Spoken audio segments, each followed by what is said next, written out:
Get this and get it straight. Crime is a sucker's road, and those who travel it wind up in the gut of the prison of the grave. There's no other end, but they never learn. Wrigley's Spearmint Chewing Gum, the refreshing, delicious treat that gives you chewing enjoyment, presents for your listening enjoyment Raymond Chandler's most famous character in The Adventures of Philip Marlowe.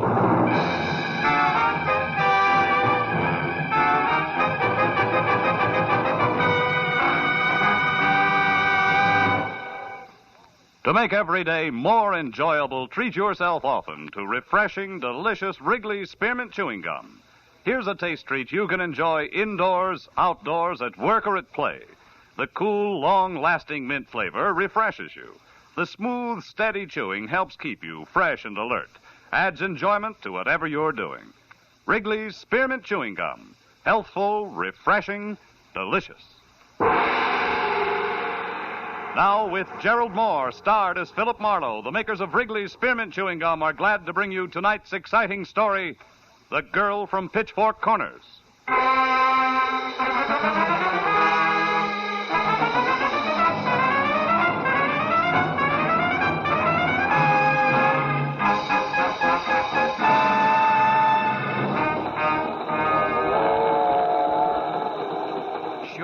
I'm sure what I'm saying. Do I look like I'm wearing blinkers? Now, for the third and last time, so I can go back to marking this form. Nobody's been in that seat, mister, since we left L.A. Nobody. You sure you got the right stall? Yeah. Car J lower 12. You're J upper 12, right? Right. Like rain. Well, that's life now, for look, you. friend, let's go around again. His name is Latimer, Arnold Latimer. I don't know what he looks like, but he's supposed to be heading for San Francisco. Now, maybe you heard somebody call him, page him, something. Nobody called no one except that pool cue conductor with the brass buttons and the sandpaper voice. You checked him? Yeah, twice. Now, look, lower 12 is vacant as far as he's concerned, right? And no Arnold Lattimore in the club car, the diner either? Hey, now, wait a minute. Have you tried the washroom? Yeah, same story.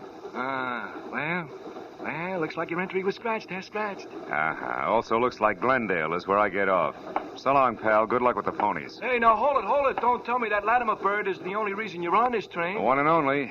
Look, if you run across a pony called Not on Hand, play it heavy, huh? Yeah, sure. But not the show. Not the show. Good night, friend.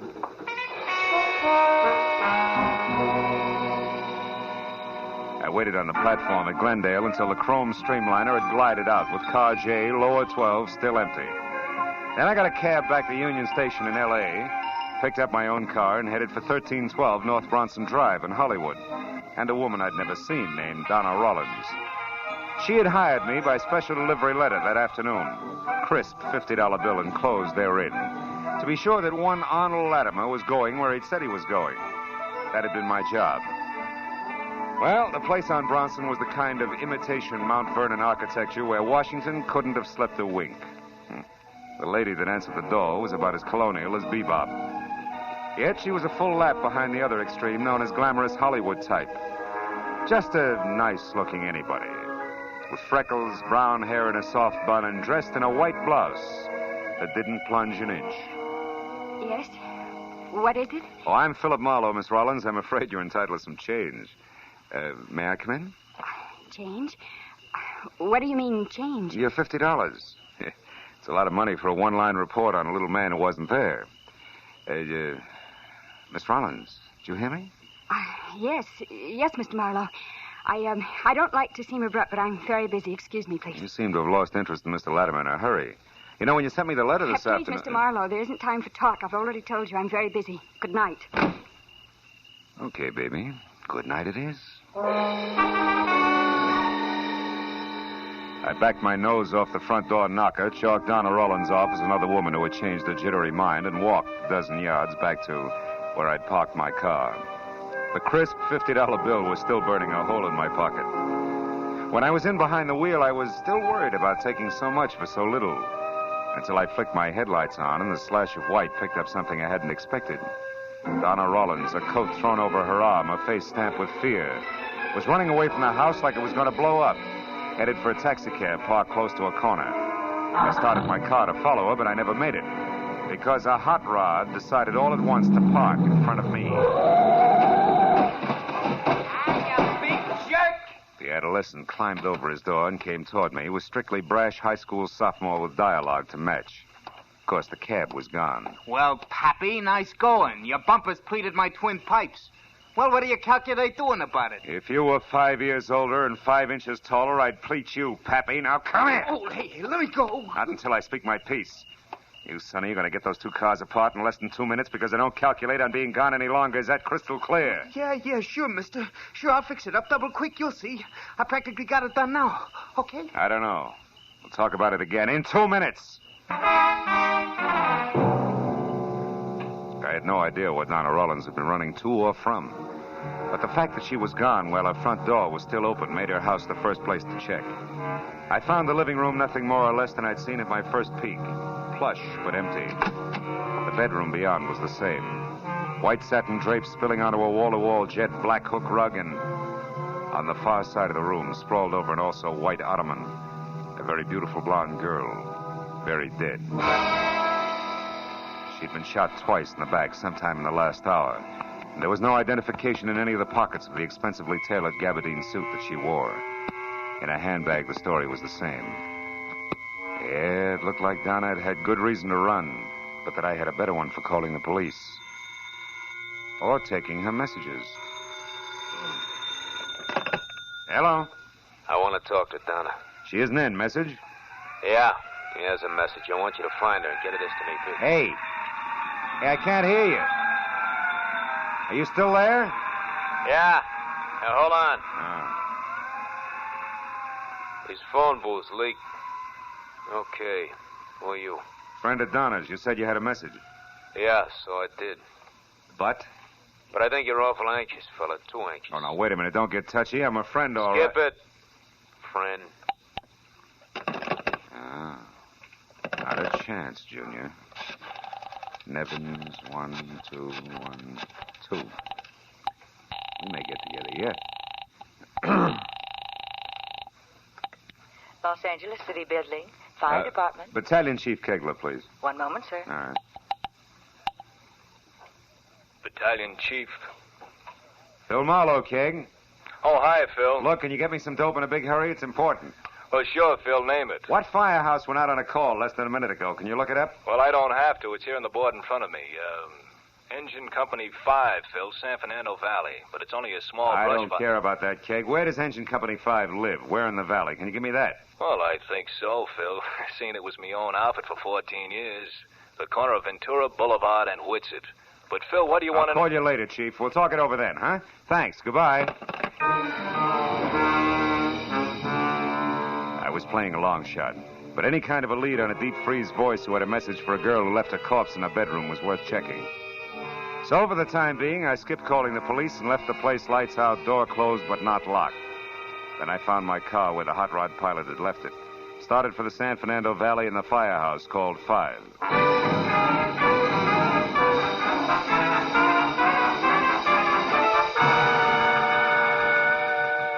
20 minutes later, when I was there and out of my car, I came face to face with my second break. The only payphone within a half block of the engine company was at an all-night open-air hot dog stand. And the attendant on hand, a girl with a kind of arched eyebrows that left her looking constantly surprised, had an A1 memory. I most certainly do remember the party you're talking of, mister, most certainly, and for two especially good reasons. Like what, honey? Like top and bottom, hair and shoes I referred to. Oh. The former, red, like this ketchup here, and the latter, suede and yellow, no less. And he was the... Yeah, excuse me. Yeah, sure. Well, let's be, Chris. Hot dog, Bessie. You pick it with your own dainty fingers. Yeah, with my own dainty fingers. Really, Chris, you say the same thing every night. It gets to be very... Bessie, pardon me, dear, but this counts. Do you know who this redhead in yellow suede shoes is? His name? Oh, no, I never saw him before. Oh, fine. Well, thanks, baby. Oh, don't mention it. By the by, I do know where he went, if that means anything. Baby, it means a lot. Where? Tell me. With the Old Mexico Club here in Studio City. He works there or something. Anyhow, I know he made a call to Herbert Ring, the gambling big shot, and called him boss. And Ring runs that place. Thanks, sweetheart. So Here's 10 for your trouble. Bye, Chris, and you old hat. Thanks. Goodbye.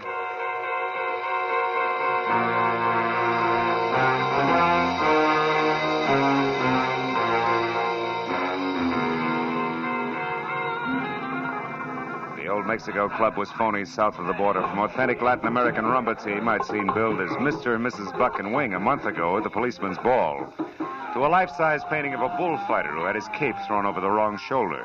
It was strictly second-rate all the way down and back up the line to the proprietor himself, Herbert Ring, an almost smooth, almost big bookmaker whom I knew slightly. I found him at a corner table, huddled over a glass of milk, listening hard to none other than the redhead with the gaily colored feet. When I stepped up to them, the conversation broke off sharply. Well. Hi, Phil. What's new, boy? Oh, nothing much, Herb. Outside of a job I just landed. A girl named Donna Rollins. Donna Rollins? Quiet, Larry. Excuse us, won't you? Sit down, Phil, sit down. Mr. Marlowe, Larry. How are you? I'll be at the bar, boss.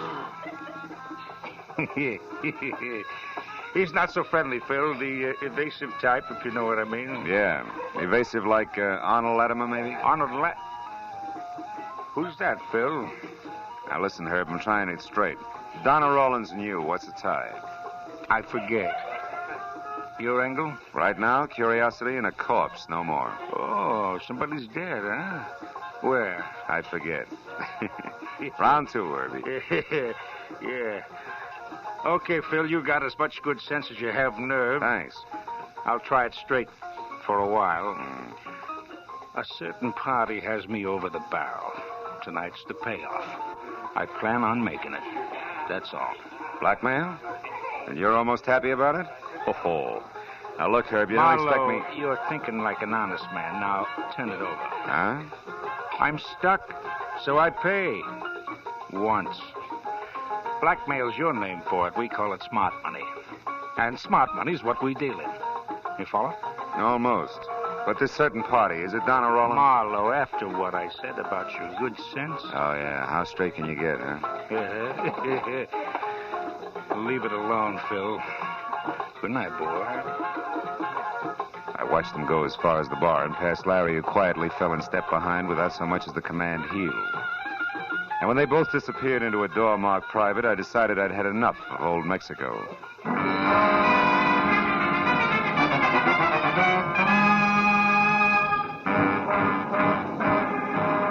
got out to my car and pointed it back for Donna Rollins' place for the only reason left.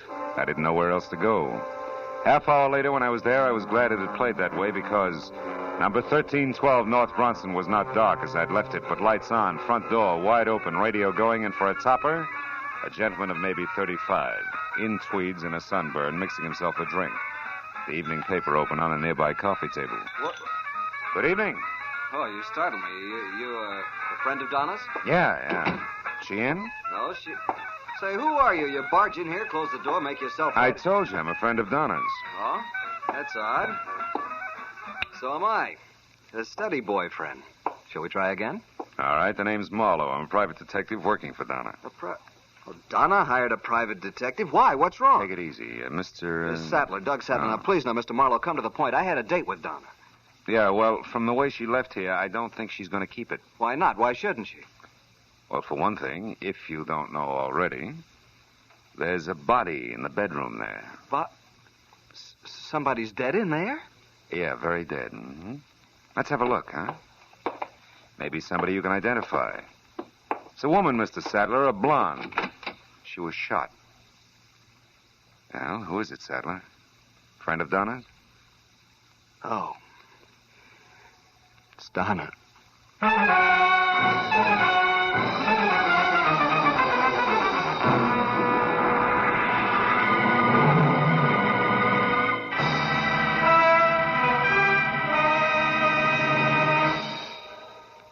To make every day more enjoyable, treat yourself often to refreshing, delicious Wrigley's Spearmint Chewing Gum.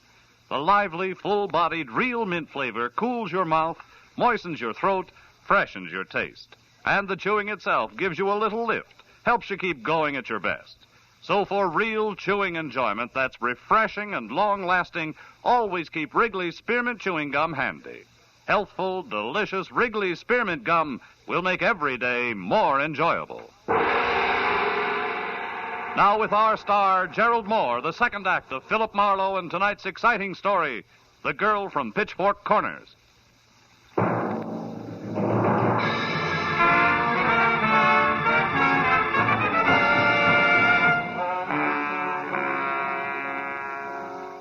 in the bedroom was no prettier than it had been when I first found it, only now it had a name. Donna Rollins, my client. And as Doug Sattler stared at it and repeated the name, his long hands began to twist each other and its forehead got sticky. I finally took him by the shoulder and turned him around, away from it. His glistening gray eyes avoided me and instead darted at the corners of the room frantically like a pair of scared mice looking for a place to hide. Donna dead like that? I just can't get it through my head. Why? Why? Well, let's try the easy ones first. Like who, huh? You mean you know who did this? Yeah, it's not exactly at the handcuff stage, Sattler, but I got a prospect. Come on, let's go in the other room. You can probably use a brace. Yeah, thanks. I need a drink. Yeah, I think it's a girl, a cute one with dark eyes and a double row of freckles across her nose. Freckles? Yeah, also she has brown hair and a bun and a mouth that probably liked to smile once. I wasn't doing much of that when I reported to her tonight. You reported to her. Now, wait a minute. That's impossible, Marlowe. Why? She was right here in the apartment. Furthermore, she said she was Donna Rollins.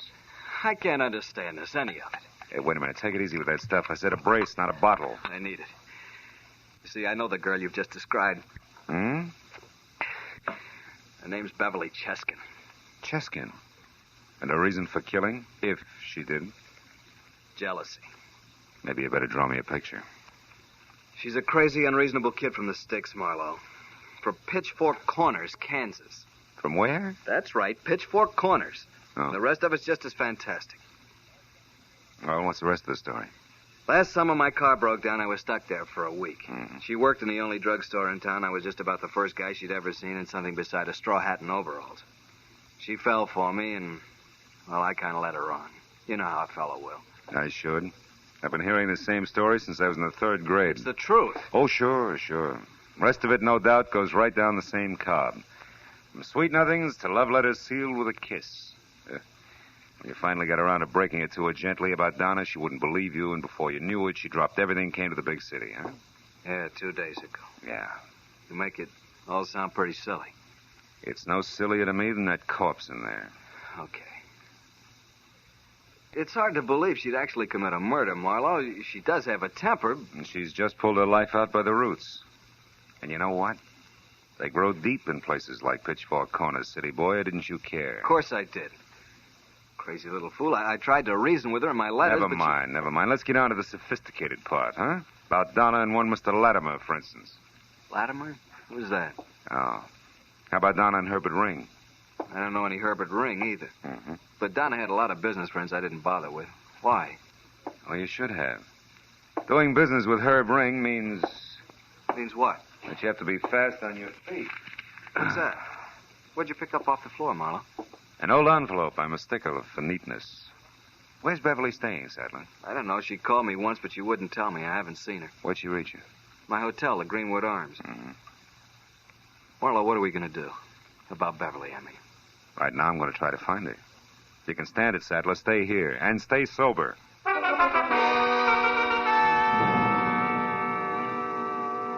The crumpled envelope I'd found that didn't belong on Donna's floor had come from the Sunflower Motor Court. Qualified as a lead only because the name might appeal to a sentimental Kansan a long way from home. Well, it took the night man at the place 5 fumbling minutes to discover that Beverly Cheskin actually was registered. 5 more to remember that she'd got a call just before I showed up. Had left in a big hurry and had crossed the street towards Sam's, which was a U-Drive car lot done in tired green. So was Sam. Sorry, Sonny, but you're out of luck. Ain't a buggy left on the lot. Them 2 out there laid up. I don't want a car, Sam. I got my own across the street. I'm looking for a girl. What you doing it in here for? Because her name is Beverly Cheskin. Beverly? Well, say now. Ain't this a coincidence? Is it? Pretty little thing by that name was just saying. Freckles and all. Don't see freckles out here much. Made me kind of homesick. Yeah, I'll bet. Did she rent a car from you? Oh, sure did. Brand new Nash, last one. Oh? Darn near didn't give it to her. She's mighty keyed up, you see. Figured the L.A. traffic had put the wild on her till I found out it was love. Love? What do you mean? Why, she asked me what was the shortest way up to Vista Point. Won't you get it, son? I'll be very honest, not yet, no. Well, Vista's Mexican for view, senor. Point's just a hoot and holler east of the observatory. See the whole darn valley and all of L.A. from up there. Oh, that's where she's headed, huh? You sure? Well, I reckon. Most romantical spot around. Dangerous road, though, more ways than one. But you ain't kidding me. I'll let you know all about it. Well, not all, but I'm willing to find out. Thanks, Sammy. That's all right. Don't break your neck across the street, son, as you wait.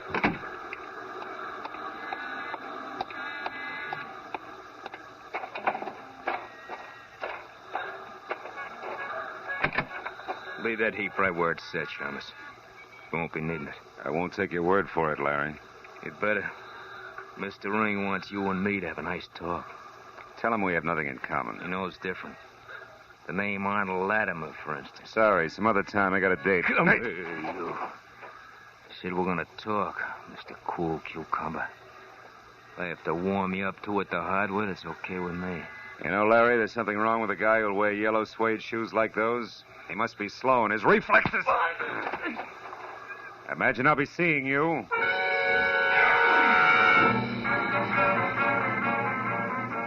As I headed for Vista Point, two ugly facts stood out clearly. First, the only person Beverly Cheskin would rush off to Vista Point for was Doug Sattler. Second, he had to be a liar because he called her just as soon as my back was turned. And they both added up to the same thing, another corpse. The road up from the valley floor was a narrow strip of crumbling concrete as full of twists as a hurt worm. But near the top it leveled off in a series of ragged terraces, grossly overrated as a lover's rendezvous. I pulled off the road, hid my car near a scrub oak, and went the rest of the way up on foot.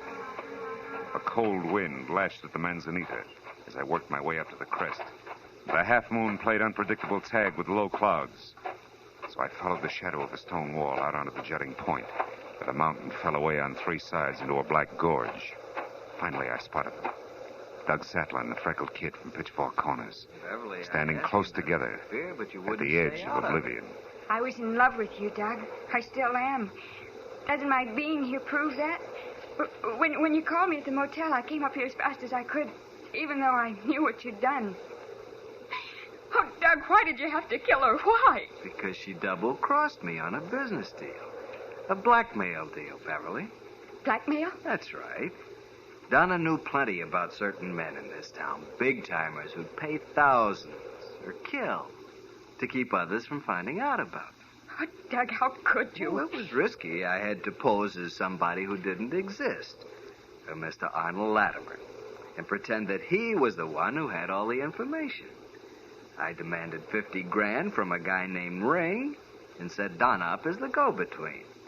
Then, as Latimer, I was supposed to go to San Francisco on the train and wait for Donna to come with the money. But I'd have waited the rest of my life. She intended to keep it all for herself. But you killed her, Doug. Was it that important to you? You still don't get it, do you? I know now that there's no chance for us, for you and me. No chance at all, ever. I'm going through with the deal alone, Beverly. I'm going to get that money. But I've got to do something else first. I'd heard enough. You don't really think I reached for got my you up here 38 and just edged to look along at the wall lights toward out them to there. where I knew I couldn't miss. I made a mistake, Beverly. I dropped an envelope in Donna's place, and Marlowe found it. He knows I lied, but I can still say I did it to protect you. Protect me? What do you mean? He'll be up here eventually, but all he's going to find is a stupid kid from Pitchfork Corners who murdered a rival in a fit of jealousy and then couldn't face it and came I was counting on the wind to cover any noise, and it did. You see, it was a... That's why I was caught flat-footed when the shock came. Sattler lurched up on his toes and doubled over, clawing at his stomach. I crouched down as Herbert Ring stepped out of the brush across the clearing, a thin-barreled gun in his hand. Don't move, sister. Sattler had fallen face down on the ground. I started moving again as Ring rolled him over with his foot. He was dead. That's the only payoff Mr. Arnold Latimer gets for me. It's too bad you had to be here to see it made, sister, because I can't afford a witness. I'm sorry, I really am. But it's no worse than he was going to do to you. Ring! Duck Beverly! Let that gun lay, Ring. Don't reach for it. Just relax. And Larry, that louse, he was supposed to... Yeah, it's a little late for tips, Herb. You should have hired a better class of help. Go fry your head. Nobody's perfect. Even you. Yeah, where'd I slip? Too much volume when I talk to Sam? Yeah, that's right, Loudmouth. I tagged you there, and listen. So you knew where to come, and you heard the rest of it up here, just like I did. Can you take it, Herb? It's not going to be easy getting it down this hill to a dock. Are you kidding, Shamus? I ain't moving any place. If you know any pretty words, go say 'em to the lady. She's the one who needs 'em. They'll go over big in pitchfork.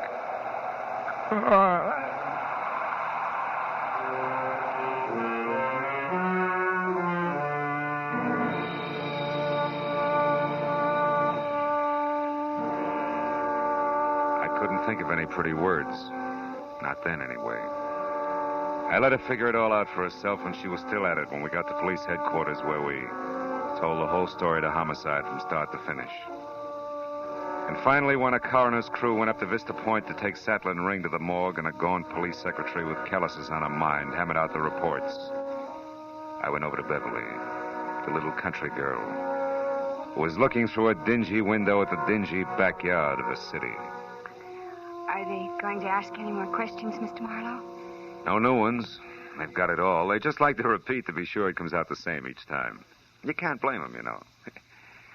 Well, they're not going to hold you. You can leave tomorrow and go home. Yes, I know, but I'm not going back. I'm going to stay here in Los Angeles. Be sure, baby. It's a big place, lots of people. Awful lot of people. Not if you think about them one at a time. Yeah. Say, Marlowe, you can go now if you want. But we'd like to talk to you again, Miss Chesson. Will you come in, please?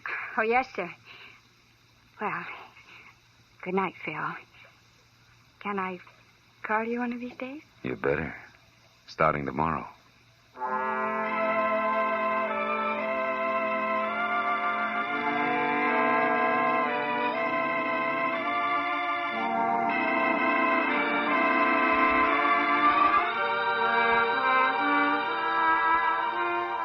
She smiled. And the freckles on her nose all ran together. Yeah, it was a lovely sight, that nose.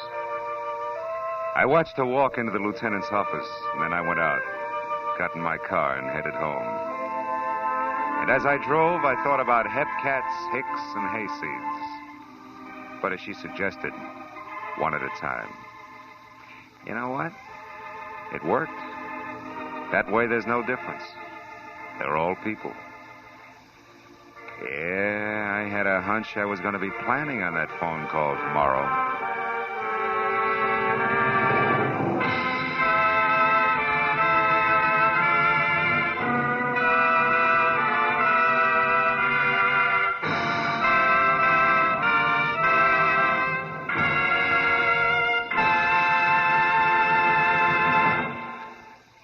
Remember, friends, to make every day more enjoyable, treat yourself often to refreshing, delicious Wrigley's Spearmint Chewing Gum.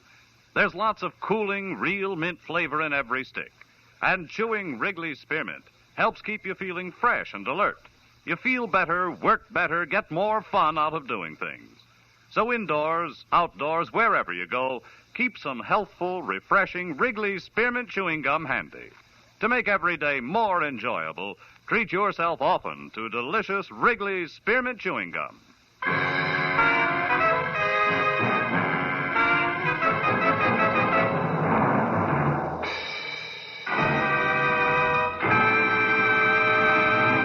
The Adventures of Philip Marlowe, presented by Wrigley's Spearmint Gum, bring you Raymond Chandler's most famous character and star, Gerald Moore.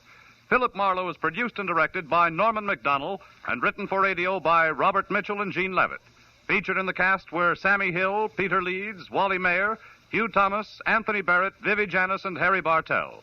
Special music is composed and conducted by Richard Arant. The makers of Wrigley's Spearmint Chewing Gum hope you enjoyed tonight's Adventures of Philip Marlowe and that you're enjoying Wrigley's Spearmint Gum every day. We invite you to be with us next week when Philip Marlowe says... This time I spent the night in an ancient Spanish castle with an overworked count guarding a tomb. A caretaker with blood on his mind and a 7-footer called Peter the Cruel, which was one thing. The other was worse. They all lived in the 16th century. Bob Stevenson speaking. This is CBS, the Columbia Broadcasting System.